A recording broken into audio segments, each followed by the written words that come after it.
So, have you ever been bitten?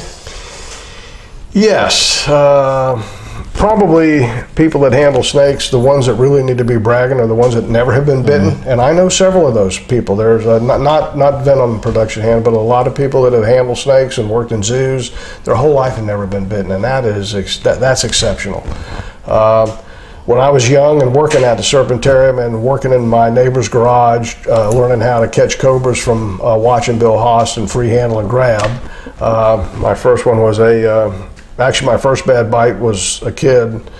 When I was 14, I got bit by a water moccasin, both fangs and one finger. Somebody gave me a bag of water snakes that had a water moccasin in it, and I picked the bag up. It bit me right through the bag. Went to Hialeah Hospital. They didn't know how to treat a snake bite. They gave me 20 cc's, 10 cc's in each buttock of Wyeth, which you don't give anti-venom intramuscular. It's got to be IV. So I went through the lost part of the finger, but it stayed on there, but it just doesn't work well.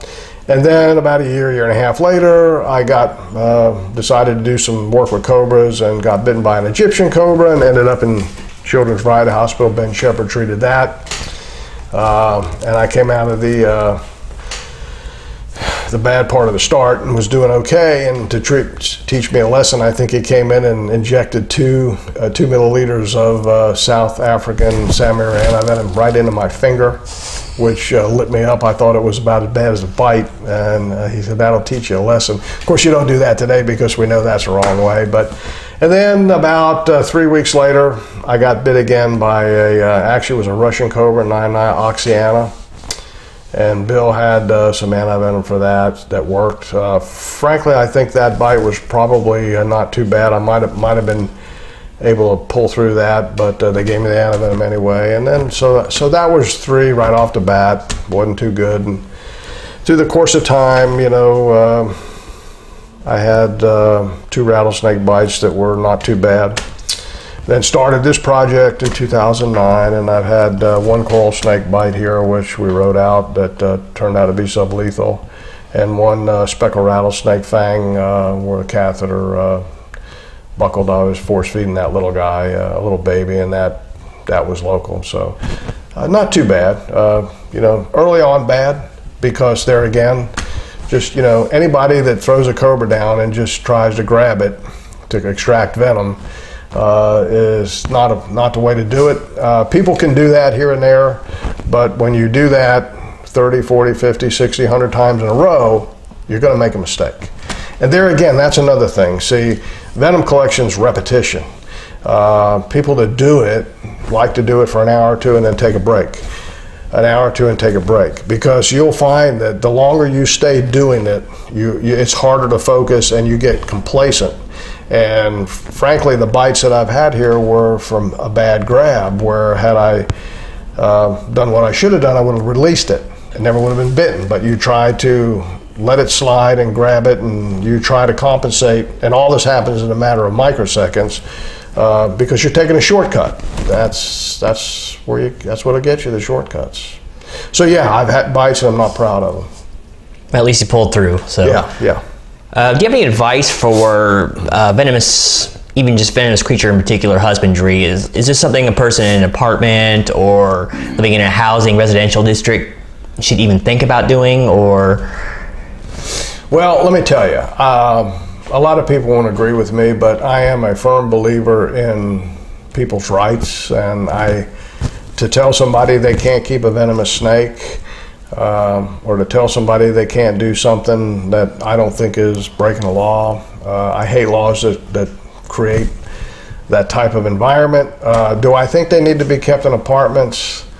I think if you keep the animal in an escape-proof cage, and you put that escape-proof cage in an escape-proof room, that if you can follow those 2 regulations and commit to that, I think you should be able to keep them.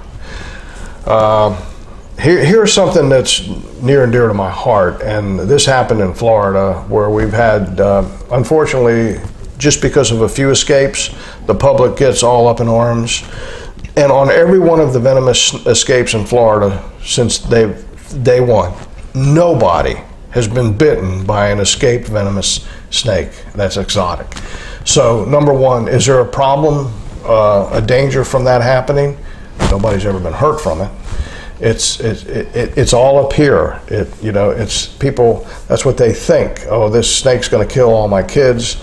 Number two, I think if you tell the people that are going to keep these snakes, we're going to raise the bar and we're going to take you up to a level of a zoo level where you have what I just said, escape-proof cage, escape-proof room, then you can protect the public. Because ironically, all of these people that are keeping venomous snakes and are snake collecting and hunting, that's the base of people that will supply venomous snakes to the venom producers. And when you look at the top of the tip of a mountain, and up at the top of the mountain is the public. The public is who you want to protect. The public is why you do this. The public is where this is all heading towards. It's the public that's trying to stop the local people, the private sector, from keeping snakes, which inhibits the venom production laboratories from doing their work, which inhibits the researchers from doing their work, which inhibits the venom production, anti-venom production pharmaceutical companies from producing anti-venom. All of this research, all of these drugs, all of the science and all of the anti-venom is resulting, helping the public. So it's an oxymoron. It's for me to see the public trying to stop this at the basic fundamental level. Greg Graziani put it this way, which really makes common sense. In a football world, if you're going to do away with college sports and high school sports and say these kids cannot play till they get into the professional league, guess what? You can't just go from nothing to the professional league. You need to have training and you need to have a building block. So when you take away, can people keep snakes in an apartment or in their house? If you take that away, to me, you're eroding the process. Not to mention how many of those people that do that will end up as a researcher or end up as a doctor treating a snake bite or end up working for a pharmaceutical company. It all fits together in my mind. That makes sense. Do you have a favorite snake species to work with, or?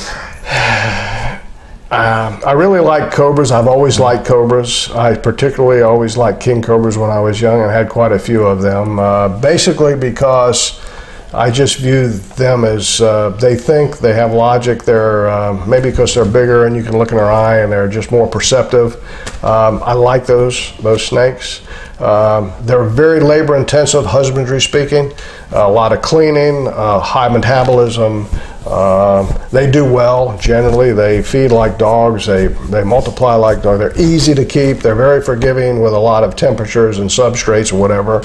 I also like some of the bigger vipers, the gaboons. I love gaboons. And I love rattlesnakes. It's hard to pick, just one particular species.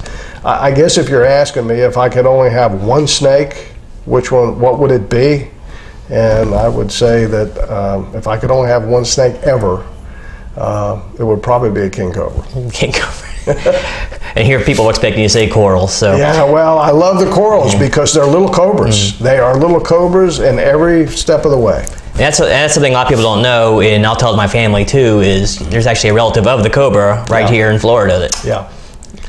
Hey, while we're talking about coral snakes, I'll maybe just pass this on. There's very few, there's 7,000 or 8,000 venomations a year in the United States. There's less than 100 envenomations a year from coral snakes in Florida, Georgia, Alabama, even out into Texas. And Florida's the biggest state as far as numbers. They probably average more than half here. Well, out of those 100 envenomations, only 40 or 50 are what we call life-threatening. I think they have a very high percentage of dry bites. They have small fangs. They do not have to chew to inject venom. The first time they put the muscle pressure, the venom comes out. The longer they stay on, you get a little more. They can bite you anywhere. They can turn around and bite you on the arm. They do not need to bite you between the webs of the fingers. Their fangs are so small now they can't get through any kind of clothing per se. They can't get through fur. They can't get through hair. They need to actually have good skin contact. And because the fangs are short, you have a little more time with a coral snake envenomation than you do with a larger elapid or a larger viper or rattlesnake. So the symptoms can come on slowly. The symptoms can be so different from no pain and no swelling to pain and swelling immediately. That has nothing to do with the venom itself. It has to do with how the body's absorbing it. A lot of that venom will lay superficially and be absorbed slower. However, there's two things going on with a coral snake bite that you need treatment right away. They have both a presynaptic and postsynaptic venom, which means one of those phospholipases in there too can be neutralized with the antivenom, the other can't. And once that other one binds to your receptors in your diaphragm, you're not going to turn it around with antivenom. It's too late. You need to be put on a respirator, and those synaptic gaps will rebuild themselves, and those cells will come back after days to weeks. So it's important to get the antivenom up front, and you will avoid all of that. And fortunately, the antivenom is available today. When it was not available, and it was patterned out in different areas with you know, a few here, a few there, hospitals would share, the rule of thumb was do not give antivenom for a coral snake bite till you see a neurological symptom, such as slurring of the speech, droopy eyelids, excessive salivation. By the time you see that, I'm not going to say it's too late, but you're getting in. The next thing you're going to have is respiratory and diaphragm shutdown. So anybody that comes in and you can know it was bitten, you're never going to know how much venom you got. Take the antivenom, go through the course of treatment, and now that it's available, you can do that. It should be readily available in the bigger trauma centers all throughout the country. It is quite expensive, but you don't need 40, 50, 60 vials like in a big diamondback bite. You can, 4 to 10 vials should be more than sufficient for just about the biggest corals out there.